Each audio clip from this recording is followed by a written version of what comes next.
दोस्तों आज हम बात करेंगे एक बहुत ही प्यारे और दिलचस्प पक्षी के बारे में जिसका नाम तीतर है। तीतर एक छोटा जमीन पर रहने वाला पक्षी है।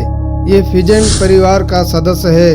दुनिया भर में कई तरह की प्रजातियां पाई जाती हैं, जैसे गिरे तीतर, रेड तीतर और छूकर तीतर। ये पक्षी जंगल, घास के मैदान, खेतों और पहाड़ी इलाकों में रहता है। चलिए आज हम तीतर के बारे में विस्तार से जानते हैं। मैं आपको सरल शब्दों में सब कुछ बताऊंगा ताकि बच्चे से लेकर बड़े तक आसानी से समझ सकें। दोस्तों हमारी इस प्यारी सी वीडियो को लाइक करके हमारे चैनल को भी सब्सक्राइब कर लेना। चलिए शुरू करते हैं। सबसे पहले तीतर कैसा दिखता है। एक ऐसा पक्षी जो जमीन पर चलता है लेकिन आसमान छूने की ताकत भी रखता है, जिसकी आवाज जंगल की खामोशी को चीर देती है, वो है तीतर।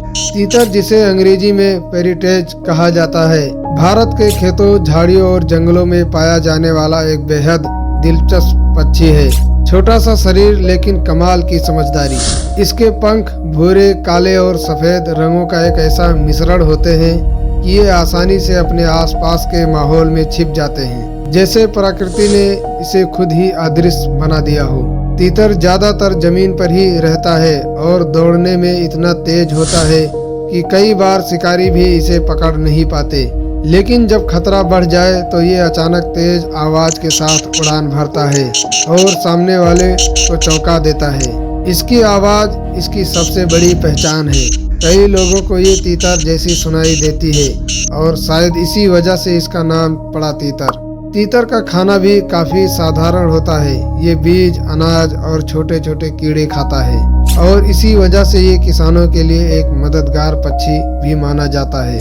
मादा तीतर जमीन पर ही घोंसला बनाती है और उसमें 8 से 12 अंडे देती है। ये अंडे इतने अच्छे से छिपे होते हैं कि दुश्मनों की नजर से बच जाते हैं। भारत में तीतर को कई जगह शुभ माना जाता है और पुराने समय में राजा महाराजा इसके मुकाबले करवाते थे, जो एक तरह का खेल हुआ करता था। और सबसे हैरान करने वाली बात यह है कि तीतर की स्पीड इतनी तेज होती है कि इंसान भी कई बार इसे पकड़ने में हार मान जाता है। तीतर सिर्फ एक पक्षी नहीं है, ये प्रकृति का एक छोटा सा चमत्कार है जो हमें सिखाता है कि असली ताकत आकार में नहीं, समझदारी में होती है। इस धरती पर तीतर का महत्व क्या है। तीतर पर्यावरण के लिए अच्छा है क्योंकि ये बीज फैलाता है और कीड़ों को नियंत्रित करता है। किसानों के लिए उपयोगी है लेकिन कभी कभी फसलें खा जाता है। कई देशों में तीतर शिकार का शौक है लेकिन अब संरक्षण के नियम हैं ताकि इनकी संख्या कम न हो। भारत में भी तीतर संरक्षित हैं। दोस्तों ये थी तीतर पक्षी की दिलचस्प फैक्ट्स। उम्मीद है कि आपको यह वीडियो पसंद आई होगी, तो लाइक करें, शेयर करें और ऐसे ही मजेदार फैक्ट्स के लिए चैनल को सब्सक्राइब करना मत भूलिए।